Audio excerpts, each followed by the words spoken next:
আজকের এই ভিডিওতে আমরা কিছু ইম্পোর্ট বেসড বিজনেস আইডিয়া নিয়ে কথা বলবো, যে বিজনেস আইডিয়াগুলোর দুইটা কি বেনিফিট আছে।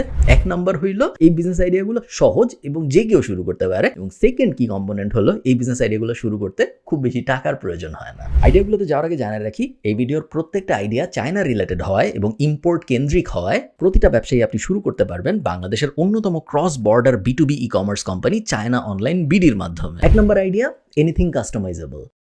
কাস্টমাইজেবল আইটেমসের যুগ চলতেছে, স্বর্ণযুগ গত 3-4 বছর ধরেই চলতেছে, এবং এই কাস্টমাইজেবল আইটেমের স্বর্ণযুগ শেষ হয়ে যাবে এনি টাইম সুন, এটা আমার মনে হয় না, আরো অনেক দিন চলবে। বাট এখানে একটা ব্যাপার আপনার মাথায় রাখতে হবে, কাস্টমাইজেবল আইটেমসের যে ট্র্যাডিশনাল দুনিয়া, এটার থেকে আপনার একটু বাইরে চিন্তা করতে হবে। ট্র্যাডিশনাল দুনিয়া কি? একটা ফোন কভারের কাস্টম ডিজাইন করা বা একটা টি শার্টের উপরে একটা কাস্টম ডিজাইন বসানো, এগুলো হলো ট্র্যাডিশনাল চিন্তা। আপনার একটু ইউনিক অ্যাঙ্গেলে যেতে হবে, এবং এখন যে ইউনিক তা আবার 5 বছর পরে যে ট্র্যাডিশনাল হয়ে যাবে। সো আপনার ওইভাবে চিন্তা করে নিতে হবে যে ইউনিক জিনিসটাকে এই মুহূর্তে আমার যেসব ইউনিক মনে হচ্ছে তার মধ্যে হতে পারে কাস্টমাইজ জুতা। সো রেগুলার জুতার উপরে আমি আমার নাম বা লোগো বা কোনো একটা ইউনিক মডিফায়ার বসাইতে পারবো। তো আমি মানুষকে বলতে পারবো যে এই হলো জুতার রেডি, এটার উপরে আপনি আপনার ইচ্ছা মতো নাম বসাতে পারবেন বা আপনার ইচ্ছা মতো কোট বসাইতে পারবেন যদি আপনি চান। ওটা একটা কাস্টমাইজেবল অপশন হইতে পারে। আরেকটা হতে পারে, আমি ওদিন ভাবছিলাম যে অনেক মানুষ থাকবে যে চশমার সাইডে, গ্লাসের সাইডে কিন্তু কাস্টমাইজেবল জিনিসপত্র লেখা সম্ভব, এবং এটারও একটা মার্কেট থাকতে পারে যেহেতু অনেক মানুষ চশমা পরে বাংলাদেশে। অথবা অবভিয়াস চয়েস যেটা, সেটা হলো স্টেশনারি। আমি এডজিতে দেখতেছিলাম যে স্টেশনারি আইটেমের মধ্যে বইয়ের উপরে স্ট্যাম্প করার আইটেমের বিক্রি এখন সবচেয়ে বেশি। তো যারা বই কিনে তাদের অনেকেই বইয়ের উপরে মার্ক বসায় যে এই বইটা আমার। বেশিরভাগ মানুষ লেখে যে বইয়ের প্রথম পেজে, আপনারা দেখবেন, আপনারা যারা বই পড়েন জানেন যে অনেকে নাম লিখে রাখে। এই নামের একটা অল্টারনেটিভ চলে আসছে stamping. So unique stamp import করার ব্যাপারটাও কিন্তু আপনি মাথায় রাখতে পারেন। Anything customisable in general works. আপনাদের একটা ইন্টারেস্টিং জিনিস দেখাই, এটা হলো সেন্টেড ক্যান্ডেলস এর ইন্টারেস্ট ওভার টাইম, এবং দুইটা ব্যাপার আমি আপনাদের দেখাবো। একটা হইলো অবভিয়াস সেন্টেড ক্যান্ডেলস এর ইন্টারেস্ট পুরা ওভার টাইমে কিরকম হচ্ছে, এটা তো আমি আপনাদের দেখাচ্ছি। আরেকটা ব্যাপার হলো, আমি যে আপনারা গুগল ট্রেন্ডসে একটু ঘাটাঘাটি করেন, আপনার যে প্রোডাক্টের আইডিয়া, আপনার যে আইডিয়া আপনার মাথায় আসছে, ওই আইডিয়াটা গুগল ট্রেন্ডস এর ভেতরে দিয়ে আপনি দেখেন যে ট্রেন্ডটা কি আসলে going upwards or going downwards, ট্রেন্ডটা কি স্টেবল নাকি ট্রেন্ডটা অনেক ওঠানামা করে। কারণ ওটার উপরে ডিপেন্ড করবে যে মানুষের আপনার ওই প্রোডাক্টের উপরে আগ্রহ আছে নাকি নাই। যদি না থাকে তাহলে প্রোডাক্ট ইম্পোর্ট করা মনে হয় খুব একটা ভালো আইডিয়া হবে না।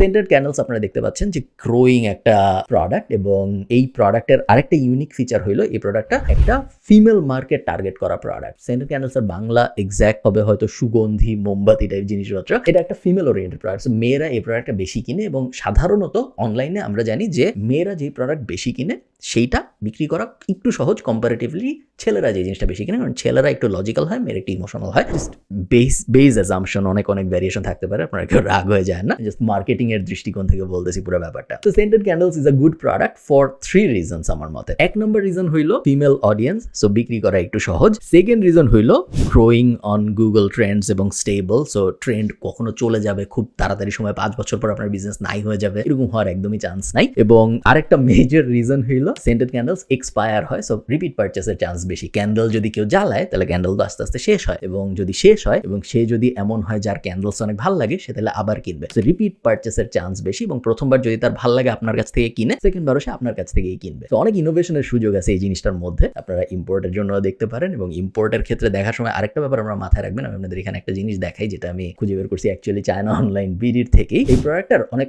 আপসেল ডাউনসেল টাইপ অপশনস আছে। সো আপনি যখন মোমবাতি বিক্রি করবেন, আপনার শুধুই মোমবাতি বিক্রি করতে হবে জরুরি না। আপনি দেখতে পাচ্ছেন যে এখানে আমি একটা মোমবাতির হোল্ডারের ছবি ওপেন করে রাখছি, এবং এই হোল্ডারটা আমার কাছে বেশ ইউনিক একটা হোল্ডার মনে হয়েছে, এবং যারা মোমবাতি কিনবে একটা চান্স আছে তারা হোল্ডারও কিনতে চাইতে পারে। এবং হোল্ডার যখন তারা কিনবে, আপনি তাদের বেসিক নর্মাল হোল্ডার না বেচে এরকম ইউনিক জিনিসপত্র যদি অফার করেন, সেক্ষেত্রে আপনি দেখবেন আপনি অনেক বেশি দাম চার্জ করতে পারতেছেন। এবং এই হোল্ডারটা কিন্তু খুব দামি না, আমি যখন দেখছিলাম চায়না অনলাইন বিডিতে এটা সম্ভবত 30-40 টাকা এরকম ছিল পার পিস, এবং আমি শিওর এটা খুব ইজিলি 800 থেকে 900 টাকায় বিক্রি করা সম্ভব। 3 নম্বর যে জিনিসটা নিয়ে আমি যে আপনারা একটু চিন্তা করেন, সেটা হলো ক্রিয়েটিং বেবি এডুকেশন ইকোসিস্টেম। বাংলাদেশের টয় মার্কেট ইন্টারন্যাশনালিও অনেক ক্ষেত্রে সত্য, বাট বাংলাদেশে একটু বেশি সত্য, যেহেতু বাংলাদেশের বেশিরভাগ মার্কেটই এখনো আনঅর্গানাইজড। বাংলাদেশের টয় মার্কেট একদমই আনঅর্গানাইজড।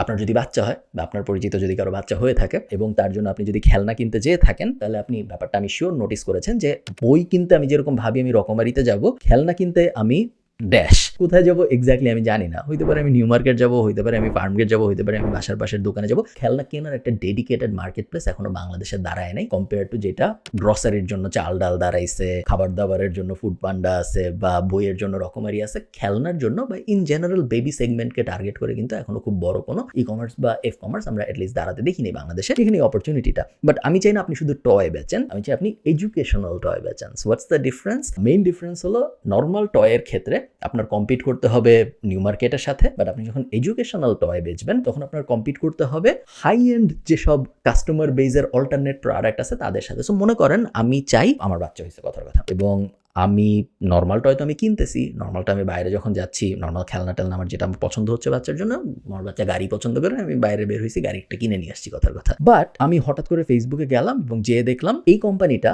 একটা বক্স বানায় দেয়, একটা বক্স পাঠায় আমার বাসায়, যে বক্সটার ভিতরে একটা দাবার সেট আছে এবং 5 বছরের বাচ্চারা বুঝতে পারে এমন ভাবে দাবার ইনস্ট্রাকশন লেখা আছে, যে কুইনের কাজ কি, ঘোড়ার কাজ কি, সৈন্যর কাজ কি, একদম বাচ্চারা যাতে খুব সহজে বুঝতে পারে এইভাবে পুরো ইনস্ট্রাকশনটা লেখে একটা ম্যানুয়াল দেওয়া, সাথে ম্যানুয়ালের ভিতরে একটা বারকোড বসানো বা একটা কিউআর কোড বসানো, যেটা স্ক্যান করলে ওই স্ক্যানটা একটা ভিডিওতে নিয়ে যাবে আমাকে, যে ভিডিওতে আমি দেখতে পারবো একটা কার্টুন দাবা খেলার ব্যাপারটা এক্সপ্লেইন করতেছে। তো একটা টোটাল এডুকেশনাল ইকোসিস্টেম আমি বানায় দিচ্ছি ওই বাচ্চাটার জন্য, যেটা একটা প্যারেন্টের কেনার প্রবাবিলিটি অনেক বেশি, এবং ওই প্যারেন্টের আপনাকে বেশি টাকা দেওয়ার প্রবাবিলিটি অনেক বেশি। একটা খেলনা যদি আপনি বেচতেন, ওই প্যারেন্টটা আপনাকে 1000 বা 2000 টাকার বেশি হয়তো দিত না, বেশিরভাগ সময় হয়তো 500 টাকার বেশি দিতে চাইতো না। বাট আপনি যখন এই দাবার এডুকেশনাল ইকোসিস্টেমটা বেচতেছেন, তখন আপনি খুব সহজেই ওই প্যারেন্টের কাছ থেকে 5000 টাকা নিতে পারতেছেন, কারণ এটা একটা ইউনিক এক্সপেরিয়েন্স, যে এক্সপেরিয়েন্সটা সে অন্য কোথাও থেকে বাংলাদেশে অ্যাটলিস্ট পাবে না। দাবা দিয়ে হইতে হবে জরুরি না, আমি জাস্ট এক্সাম্পল হিসেবে বললাম। আপনাদের আরেকটা জিনিস দেখাই, একটা ইউনিক জুয়েলারি এডজি শপ, এবং এই এডজি শপটা কেটলিন মিনিমালিস্ট নামে একজনের, এবং উনি এডজিতে টোটাল আপনি দেখতে পারতেছেন কতগুলো প্রোডাক্ট বেচছে, প্রায় 2.5 মিলিয়ন প্রোডাক্ট বেচছে, এবং উনি এডজির সবচেয়ে বড় সেলারদের একজন। আমি যদি আপনাদের জুয়েলারিগুলা দেখাই, আপনারা দেখতে পারবেন জুয়েলারিগুলা এমন আমরি কিছু না, সুন্দর, বাট এমন না যেটা চায়নায় কেউ সহজে বানায় ফেলতে পারবে না। এগুলো কিন্তু গোল্ড না বা কোনো মানে দামি মেটাল টাইপ কিছু না, জাস্ট সিম্পল মিনিমালিস্টিক ডিজাইন, অনেকগুলাই নাম লেখা এবং অনেকগুলাই নর্মাল, কোনো নাম ধাম কিছু নাই, জাস্ট নর্মাল কোডের উপর ভিত্তি করে বা অ্যালফাবেটের উপর ভিত্তি করে, বা আমি কিছু দেখেছি যেখানে ওয়েভ দেওয়া থাকে, আমি কিছু দেখেছি যেখানে ফার্স্ট কোড দেওয়া থাকে, সেই HTML কোড টোড, যারা কোডার তাদের অনেক পছন্দ হয় ওগুলো, আর বেসিক যেগুলো লাভ ইউ টাভ ইউ ওগুলো তো আছেই। তো এই সেলারটাকে দেখে আমার মনে হয়েছে যে আমাদের জুয়েলারি মার্কেটেও একটা ডিস্ট্রাকশন দরকার, আমাদের নতুন একটা কোম্পানি দরকার, যে কোম্পানিটা মিনিমালিস্ট জুয়েলারি বানাবে ফিমেল অডিয়েন্সকে টার্গেট করে, এবং বেসিক্যালি উনাকে কপি করবে, উনার একটা বেটার ভার্সন বানাবে, এবং এই বেটার ভার্সনটা বাংলাদেশের ম্যাস অডিয়েন্সের মধ্যে টার্গেট না করে বাংলাদেশের একটু ইউনিক প্রোডাক্ট যারা ট্রাই করতে চায়, যারা ট্র্যাডিশনাল জুয়েলারির বাইরে যেতে চায়, সো ট্র্যাডিশনাল জুয়েলারি বলতেছি ফ্যান্সি শোনাচ্ছে, বাট বেসিক্যালি সোনা গোল্ডের বাইরে যারা যেতে চায়, ইয়েট ইন্টারেস্টিং জিনিসপত্র পড়তে চায় এবং কুল লুকিং মডার্ন লুকিং জিনিসপত্র পড়তে চায়, তাদের জন্য আই থিঙ্ক একটা ব্র্যান্ড বানানো সম্ভব। একটু রিসার্চ করতে হবে আপনার, চায়নায় অনেক কোম্পানি আছে যারা জুয়েলারি বানায় দেয়, তাদের ডিজাইন দিলে আপনার হয়তো একটু এক্সপেরিমেন্টাল ফেজের মধ্যে দিয়ে যেতে হবে। সো একটু কঠিন কম্পেয়ার টু ডাইরেক্ট একটা লাইট এনে লাইট বিক্রি করা শুরু করা, বাট যেহেতু কঠিন এই কারণেই আপনি জুয়েলারিতে অনেক বেশি প্রোডাক্টের প্রাইস চার্জ করতে পারতেছেন, এবং আমার ধারণা একবার যখন পছন্দ হয়ে যাবে মানুষের, তখন ওয়ার্ড অফ মাউথ এটাই যত বেশি পাওয়া যাবে, তত অন্য কোনো কিছুতে পাওয়া যাবে না। এই তো শেষ এই ভিডিও। আমার কাছে আরো কিছু আইডিয়া ছিল যেগুলো ক্রাফট সাপ্লাই রিলেটেড বা বই রিলেটেড, বাট এই ভিডিওটা যেহেতু অনেক বড় হয়ে গিয়েছে, আমি আর ওই আইডিয়াগুলো নিয়ে এই ভিডিওর মধ্যে কথা বলছি না। আপনারা যদি চান আমি আরো কিছু ইম্পোর্ট টাইপ আইডিয়া আপনাদের সাথে শেয়ার করি, তাহলে আপনারা অবশ্যই আমাকে কমেন্টে জানাবেন এবং আমি শেয়ার করার চেষ্টা করবো। ভালো থাকেন সবাই, সবার সাথে আমার দেখা হবে পরের কোনো একটা ভিডিওতে। টাটা।